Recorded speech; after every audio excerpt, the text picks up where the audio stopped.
आपको उज्जैन लिए चलते हैं। उज्जैन में द्वितीय वैश्विक आध्यात्मिक पर्यटन सम्मेलन का आयोजन किया जा रहा है। देश विदेश के विख्यात धार्मिक और आध्यात्मिक गुरु इसमें शामिल हुए हैं और केंद्रीय मंत्री गजेंद्र सिंह शेखावत इस वक्त सदन को संबोधित कर रहे हैं। क्या कुछ कह रहे हैं, आइए सुनते हैं।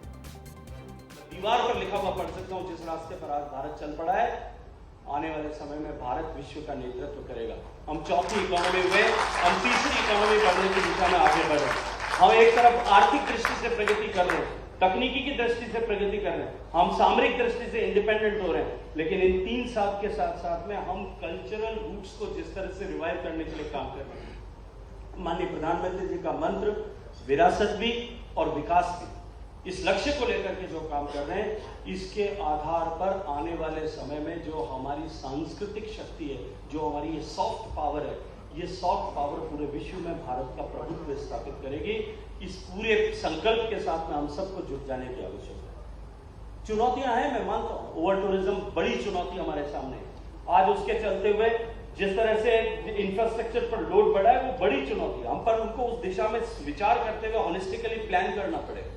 हमारे सामने सस्टेनेबिलिटी बहुत बड़ी चुनौती खड़ी होगी, लेकिन वो केवल हो सकता है दुनिया में बहुत हो, और भौतिक आकर्षण के लिए एक दौर में नहीं, कई दौर में कई देशों ने कई प्रकार से विकास करते हुए अपनी अपनी यात्रा तय की, लेकिन अंततः वो हमारे उस मूल तत्व को समझने के बजाय बाद के आने वाले बवंडरों से, बाद में आने वाले परिवर्तनों से झेल नहीं पाए। उनके अंदर वो लचीलापन नहीं था।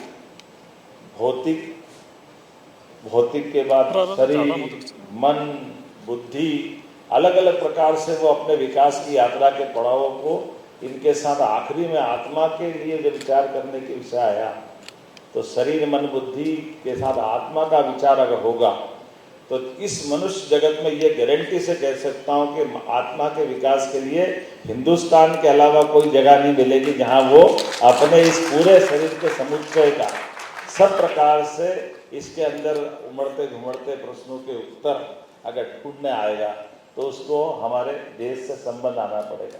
और ये बात में गौरांग प्रभु जी के माध्यम से आपने, महाराज जी ने भी रखी है कि आज भी ये बात सही है कि हमारे देशों की सीमा हो सकती भौतिक रूप से राजसत्ताओं के माध्यम से, हमारी सीमाओं की सीमा है, लेकिन जो हमारी आध्यात्मिक सीमा है, आप पर्सिया, ईरान की बात बिल्कुल आपने सही कहा कि गुरु नानक जी ने वहाँ तक अपनी यात्रा की है, और जब बौद्ध धर्म के बामियान की प्रतिमाओं पे तोप के गोले जब अफगानिस्तान में चल रहे थे, तो वो प्रतिमा पे नहीं, हमारे सबके कलेजे पे चल रहे थे। हमारे अंदर में वो भावनाओं के आधार पर एहसास हो रहा था कि कहाँ तक हमारा सांस्कृतिक रूप से ये हिंदुस्तान था, और ये परिस्थितियों के कारण से, लेकिन आज सीमाओं के आधार पर कटास राज मंदिर हम अलग नहीं कर सकते।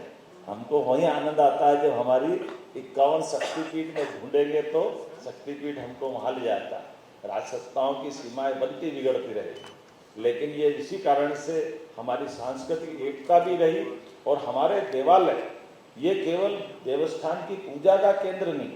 अगर हम बाबा महाकाल के मंदिर की कल्पना करें, अब तो बाबा महाकाल के मंदिर में महालोक के आधार पर, मेरे को लगता नहीं कि शायद मैं गलती नहीं कर रहा हूं, तो लगभग 1000 बीघा में कोई मंदिर हो सकता है बाबा महाकाल के बराबर। मुझे नहीं मालूम है कि कोई और मंदिर हो, लेकिन 1000 बीघा का हमारा पूरा महारुद्र सागर सहित पूरा कैंपस, और उस पूरे कैंपस के अंदर की जो मंदिर की स्थापत्य की भी 250 साल पुरानी ये 3 तल की उसकी बनावट, जिस बनावट के बलबूते पर उसके अंदर क्या क्या बताया गया, वो भी स्थापत्य के उदाहरण हमको दोबारा बोलूँगा तो लंबा हो जाएगा।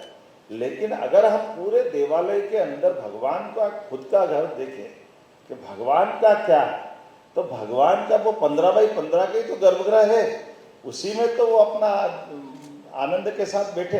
बाकी तो सब हमारे लिए है, ये हमारी संस्कृति है हजार साल से, कि जहाँ कहीं रंग मंडप है, कहीं कोई अलग प्रकार की रचनाओं के लिए बना है, कहीं जल कुंड है, कहीं ज्ञान चर्चाओं के लिए अपना अलग से कोई संग्रहालय है, कहीं अपने इतिहास की जानकारी के लिए हिस्ट्री का अपना कोई अलग प्रकार का संस्थान है, कहीं लाइब्रेरी है, कहीं पौधशाला है। ये अलग अलग प्रकार की हमारी पूरे साल की चलने वाली गतिविधियों का वो प्रांगण भी यहाँ, ये महाकाल से तात्पर्य हर एक देवालय में मैं देख रहा हूँ। और केवल देवालय में मूर्ति नहीं, हमारे यहाँ तो कोई मूर्ति की भी जरूरत नहीं, अंदर में आत्मा से परमात्मा, ये जो सरल भाव है। इसलिए आनंदपुर साहब में भी देखो तो क्या आनंद आ जाता है, ऐसा लगता है कि जीवन धन्य हो गया। इतना भव्य मंदिर अशोक नगर में आपको ले चलूंगा माननीय मंत्री जी, पिछले समय प्रधानमंत्री जी आए थे देखकर, और आपके माध्यम से मंदिर के उत्कृष्ट उदाहरण में से ये भी प्रकट होगा कि देवालय के उस देवालय में निरंकारी भाव से आपने आत्मा से परमात्मा की यात्रा के बलबूते पर अपने गुरु महाराज के माध्यम से उस संस्थान को शुरू किया। लेकिन उस कैंपस के अंदर मेरे ख्याल लगता है कि 10,000 बीघा से बड़ा कैंपस है, जहाँ खेती किसानी कैसे करना चाहिए वो खेती किसानी सिखा रहा है।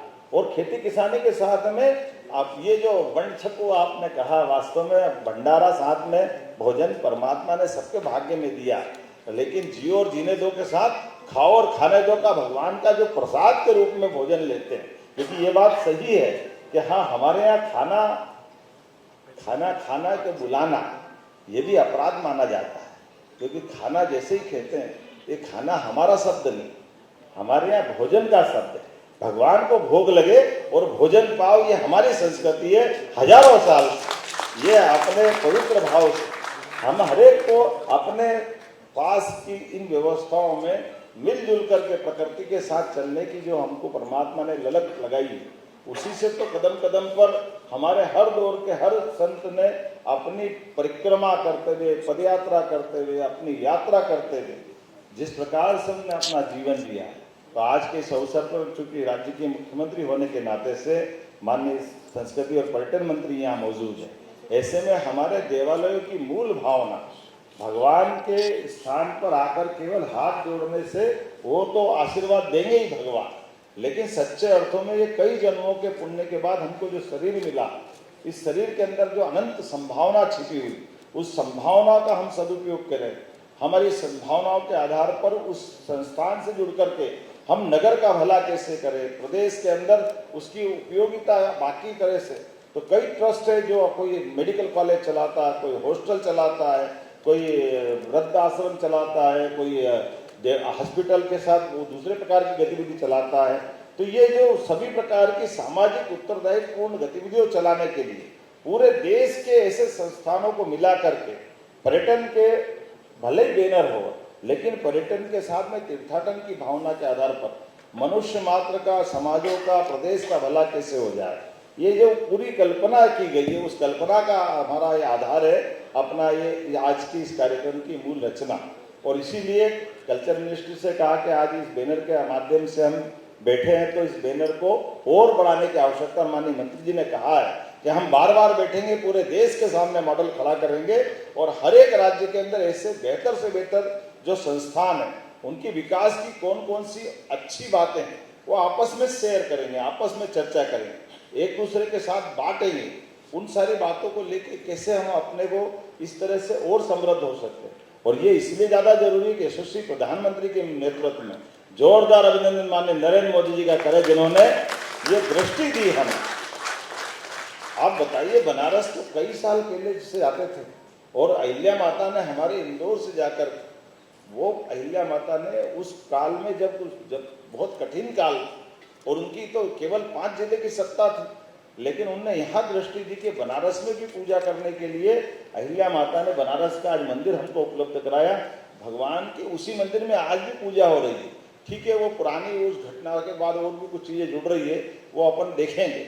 विक्रमादित्य का 2000 साल पहले का मंदिर जो ध्वस्त हुआ था, वो राजा विक्रमादित्य ने 2000 साल पहले बनाया था। 84 काले कसौटी के खंभा वाला मंदिर जो बाद में बाबर के समय ध्वस्त हुआ था, अब तो सुप्रीम कोर्ट के निर्णय से बना। तो ये जो हमारी मूल स्थापत्य की बड़ी बड़ी अट्टालिका, माननीय मंत्री जी कभी मौका पड़ेगा तो दिखाना चाहूँगा। मैं तो लोकतंत्र के लिए भी मध्य प्रदेश के अंदर की दोनों प्रकार की ये उदाहरण बने। पुरानी पार्लियामेंट भी हमारे मुरैना के पास के मड़ावली पिटावली नंबर 1 मंदिर का पूरा मॉडल पुरानी लोकसभा थी, और नई वाली विदिशा के पास बीजापुर मंडल के हमारे मंदिर की स्थापत्य की काफी नई लोकसभा में बनी। ये हमारे लिए सौभाग्य की बात। तो हमारे देवालय भी ये लोकतंत्र के लिए एक तरह से मॉडल हो सकते हैं। ये कितना अच्छा सोच। तो आज के इस अवसर पर बोलने के लिए तो बहुत कुछ है, लेकिन ये उद्घाटन सत्र था। अभी 1 to 1 काफ़ी और चर्चा चलेगी, मिलकर के दिन भर के कार्यक्रम बने।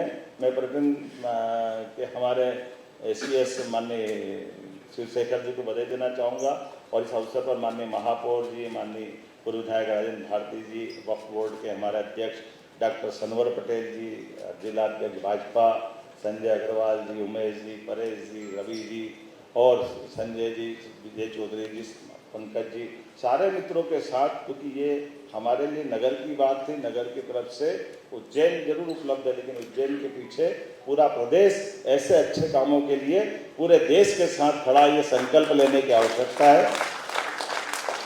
उसी निमित्त में आज आपके बीच में आया हूँ। पुनः मध्य प्रदेश की ओर से आप सबका स्वागत करता हूँ, अभिनंदन करता हूँ। जैसे कहा है कि आज गणेश चतुर्थी, और गणेश जी तो सभी कामों के लिए, गणेश जी का स्मरण कर लो, सारे काम सफल हो जाते हैं। हमने कहा आज का दिन से अच्छा कौन सा दिन होगा, तो हमारे लिए तो ये आज गजानन गणपति से शुरू करें अच्छे काम को आगे बढ़ने के लिए। तो मेरी अपनी ओर से PHD chamber of commerce and industry के इस कार्यक्रम में आप सबका वंदन, अभिनंदन, बहुत बहुत धन्यवाद। भारत माता की जय। धन्यवाद माननीय मुख्यमंत्री डॉक्टर मोहन यादव जी। मुख्यमंत्री डॉक्टर मोहन यादव कार्यक्रम को संबोधित कर रहे थे और आध्यात्मिक पर्यटन को कैसे बढ़ावा दिया जा सकता है, कैसे आध्यात्मिकता के दिशा में डिजिटलाइजेशन देखने को मिल सकता है, ज्योतिर्लिंग सर्किट कैसे बनाए जा सकते हैं, उन तमाम विषयों पर मुख्यमंत्री डॉक्टर मोहन यादव चर्चा कर रहे थे। अपना वक्तव्य मुख्यमंत्री इन कार्यक्रमों में दे रहे थे और अब कार्यक्रम की जो शुरुआत हुई है और उसके बाद से अब आध्यात्म के क्षेत्र में मध्य प्रदेश में एक बड़ा बदलाव देखने को मिलेगा।